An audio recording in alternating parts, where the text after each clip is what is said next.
mensyukuri nikmat iman, nikmat Islam, nikmat kesehatan, dan juga nikmat-nikmat lainnya. Apabila kita disuruh menghitung nikmat-nikmat pemberian Allah itu satu persatu, tentunya tidak akan sanggup menghitungnya. Maka mumpung masih kita diberi kesempatan hidup di dunia ini, mari kita pergunakan sebaik-baiknya untuk mengabdi menyembah Allah Subhanahu wa Ta'ala.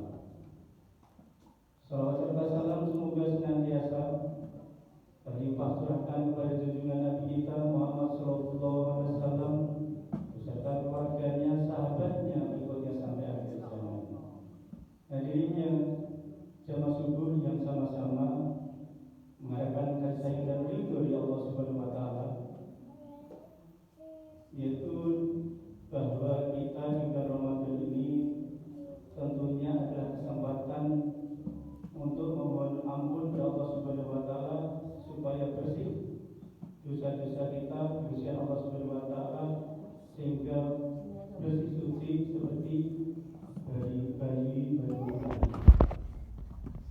Dan mudah-mudahan aktivitas kita, puasa kita, termasuk aktivitas kerja, belajar, termasuk aktivitas yang lainnya, termasuk yang memberi tajil atau amalan yang baiknya, semoga diterima oleh Allah Subhanahu Wa Taala. Amin ya rabbal alamin. Dan segala keapaannya yaitu selalu diampuni Allah Subhanahu Wa Taala. Amin ya rabbal alamin. Alhamdulillah, dengan datangnya bulan suci Ramadan ini adalah ditunggu-tunggu seluruh umat muslim seluruh dunia. Kenapa? Karena adalah bulan ampunan, malamnya maupun siangnya. Siangnya yaitu diampuni oleh Allah Subhanahu Wa Taala, yang mukadimah yang saya sampaikan tadi, yang tentunya mungkin sudah disampaikan Ustaz di sini. Mensoma Ramadanan imanan wa ihsaban gufira ma taqaddama min dhanbi. Dan barang siapa yaitu saum atau puasa di bulan Ramadan karena iman dan ikhlas, dosa-dosanya diampuni. Jadi yang puasa siangnya juga diampuni oleh Allah Subhanahu Wa Taala. Kemudian malamnya juga diampuni Allah Subhanahu Wa Taala. Man qoma Ramadan, yaitu Qiyamah dan Qiyamah Ramadan, salat tarawih. Tentunya salat tarawih ini adalah yang melakukannya berbeda-beda, tapi tidak dipermasalahkan karena apa? Adalah memang ada perintah, ada yang mencontoh Rasulullah dan juga ada yang mencontoh para sahabat. Ada yang 11 rakaat, ada yang 21. Mankum Ramadan imanan wa ihsaban gufira ma taqaddama min dhanbi. Dan barang siapa yang Ramadan salat tarawih malamnya, yaitu dosa-dosa juga diampuni oleh Allah Subhanahu Wa Taala. Jadi siang dan malam yaitu dijamin oleh Allah Subhanahu Wa Taala, dia ampuni segala dosanya siang dan malam di bulan Ramadan. Makanya bulan Ramadan penuh ampunan dan berkah, dan juga untuk mohon maaf kepada Allah Subhanahu Wa Taala sahabat kita. Tentunya diampuni itu apa? Yang diampuni itu dosa yang mana kiranya diampuni Allah Subhanahu Wa Taala? Yaitu dosa-dosa yang kecil yang kita tidak terasa, mengatakan suatu hal, melakukan suatu hal, tapi kita tidak terasa, itu diampuni.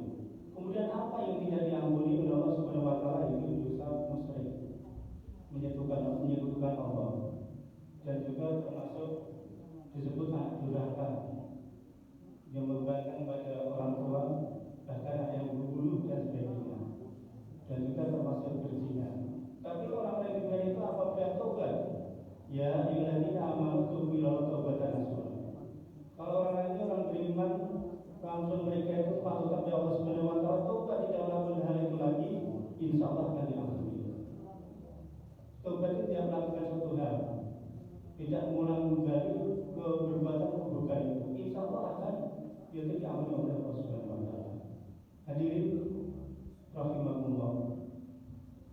Tentunya di bulan Ramadan itu apakah kita hanya tidur saja misalnya? Biasa tidur dapat pahala. Memang semua dapat pahala dalam Ramadan. Tidur dapat pahala, termasuk bekerja dapat pahala, berbicara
tiangnya adalah sholat lima waktu, isya, subuh, asar, maghrib.